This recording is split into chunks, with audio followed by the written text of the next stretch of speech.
ఇయ్యకపోతే ఇల్లు ఇక్కని పోతానా మా అయితే పోయి ఇప్పుడైతే అమ్మల ఖాతా రాసుకోమంటావా? అగో ఊకే ఖాతా ఖాతా అంటాను. మొన్న నేను ఇచ్చిన పైసలు ఏం చేసినావు? నేను ఇచ్చిన పైసలతో ఈ హోటల్ నడిపించినట్టు చేస్తానుగా. మొన్న ఎన్ని ఇచ్చిన పైసలు? 50 రూపాయలు ఇచ్చిన. ఇప్పటిదాకా నువ్వు ఎన్ని చాలు ఆయన? అది నిన్నటితో 12 ఛాయలు. మరి 10 చాయలకి 50 రూపాయలు వచ్చినాయిగా. ఇంక 2 చాయలు బాకీ నాకే ఉన్నావు. అవి ఇప్పుడు ఇస్తేనే పోతా. అంటే ఇప్పుడు పోయావా? పోయా, ఏం చేస్తావు చేసుకో. నువ్వు పోయకుంటేవా? కాయ నమస్తే. Bye bye కూకో.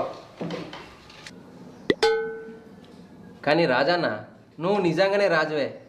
మనూళ్ళే సర్పంచ్ గెలిచడానికి కారణం ఓలనుకుంటాను నువ్వే. నువ్వు గనక సపోర్ట్ చేయకపోతే ఆడు గెలుచునా ఏ అంతో కాకపోవు. ఇగో ఏదో మనం కూడా అప్పుడప్పుడు కొన్ని మంచి పనులు చేయాలి కదా. అవన్నీ